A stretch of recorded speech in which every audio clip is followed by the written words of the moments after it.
Here's my scan and cut. It's cutting a holographic vinyl, red holographic vinyl, and I will be using this. What I'm actually cutting is a snowflake that I'm going to use as a window decal on my windows in front of the house. I'm going to make red and white ones, and so I'm in the process of cutting this one, and then it will be weeded and applied to the windows. So this one's finished being cut. So in the next one I'll do is I'll cut another red one, and then I'll cut another white one. Okay, so I've already cut my vinyl, holographic vinyl. Snowflake. I'm going to do the weeding. So I'm going to start by removing the background material.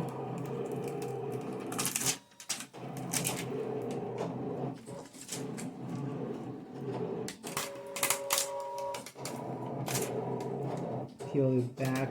I know it seems like an awful lot of waste, doesn't it? that is the size of my red snowflake, and I'm just going to weed out the parts that are going to be not used as part of the design, or the negative shapes. Sorry, in the background you hear my scan and cut cutting another snowflake as I'm weeding this one out. I think I'm going to make about 10 or 12 to put on the window. Let's see how they all fit together. So I'm in the weeding process, taking out the negative parts.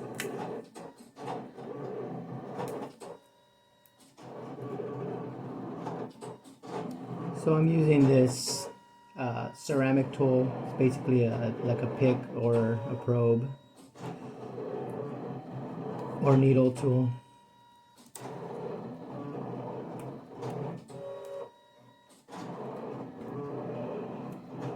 It used to be sharper, so it's had its wear and tear during my ceramic making years. Alright.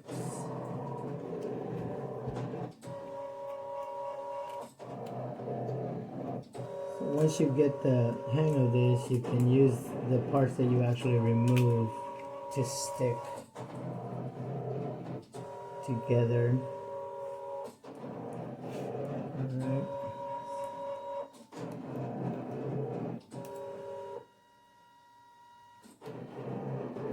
So what I did with this is I set my scan and cut blade to a number 2, just so that it does what is called a kiss cut. So it just cuts the upper layer of the vinyl and not the carrier background sheet. Excuse me. And so this way I'm able to weed out the parts that I don't need, and then I will use contact paper to transfer this to the window. Contact paper has enough adhesive to lift this off from the carrier sheet and transfer it over to the window. So what I did is this is a 12 by 12 standard mat, and it's not quite to the maximum size. Obviously there's a 1/4 of an inch or half an inch or so around the perimeter, but it's a good 10-inch, maybe 11-inch snowflake on a 12-inch background, which is the maximum size that you can fit on a 12 by 12 standard scan and cut mat. Excuse me, dry throat this morning.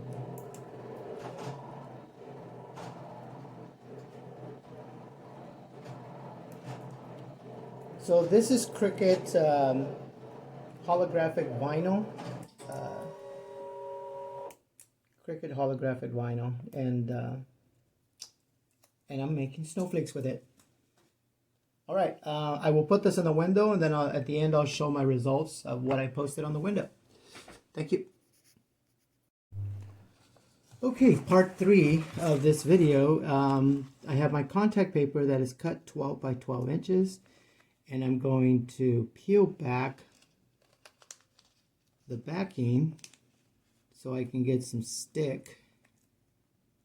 Here we go. So I can reveal the sticky side of the vinyl, of the contact film. And what I do is I, excuse me, what I do is I roll some of it back, the sticky part, and then fold back the carrier sheet of the contact paper. And then I just apply it. This is repositionable. And apply it there. And then just peel back the contact paper carrier sheet and make an adjustment here.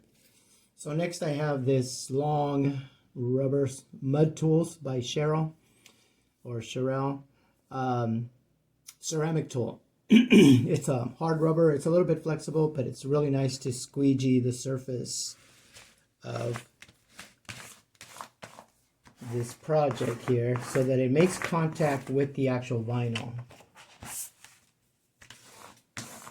And the better the contact, the easier it's going to peel back. And it helps to squeeze out all the extra bubbles. Remove. Just work directly on the desk. And you can hear the popping and the crackling, and that's just because all the bubbles that are trapped in there are being squeezed out, and it makes for better contact.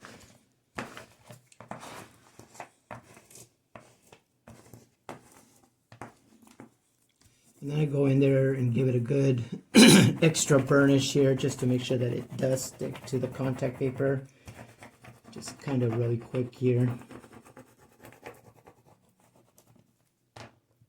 And then I'm going to start peeling this back to reveal, to see if it's going to lift. Okay, when it doesn't lift like that, they say to burnish it more to encourage the stick and for it to lift. But when it doesn't want to lift, because Cricut vinyl has pretty good stick on the back side, I encourage it with the needle tool and get it started. Like that. Get it started.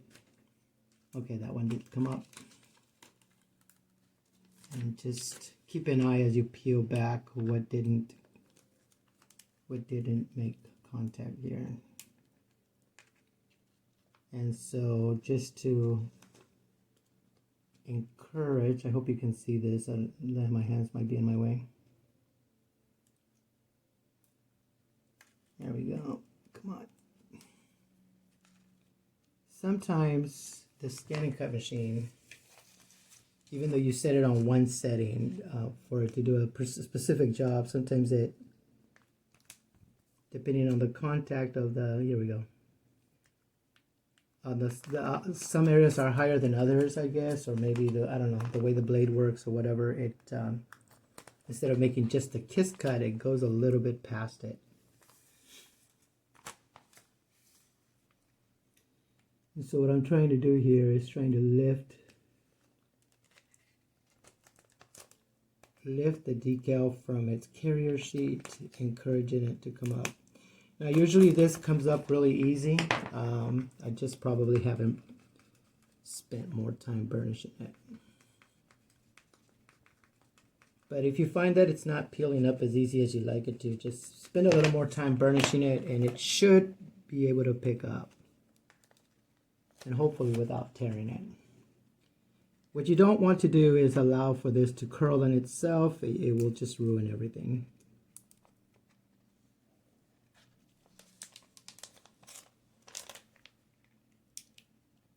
Parts like this, I lift them up and press them onto the contact paper.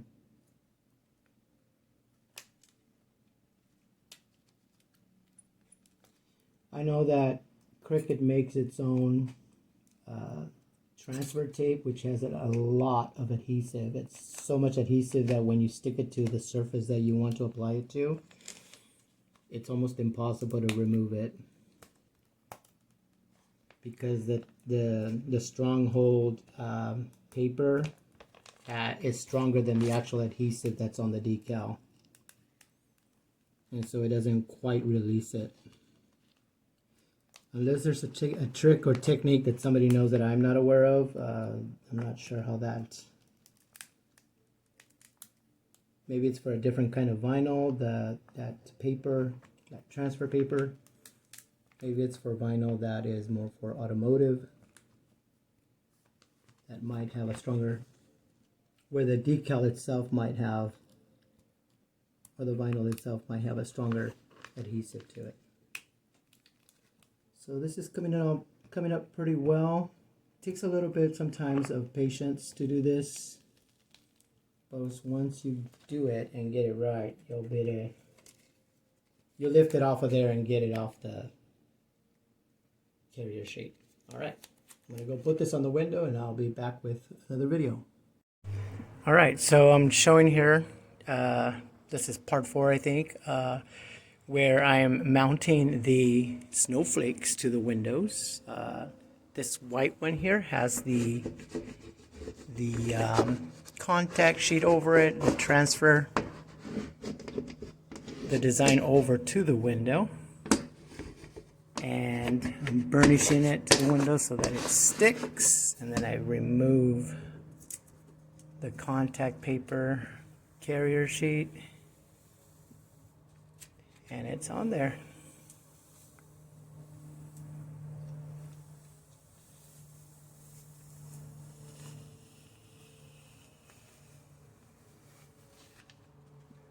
Ta-da!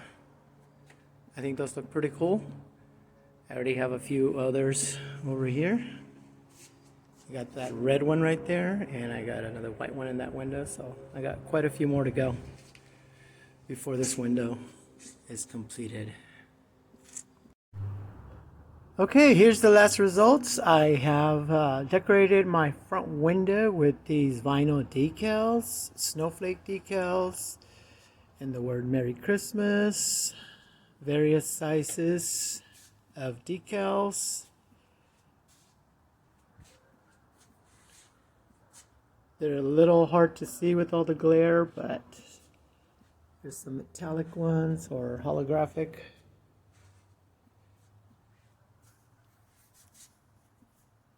These laced pattern snowflakes, pretty cool. All right, well, this was a fun project.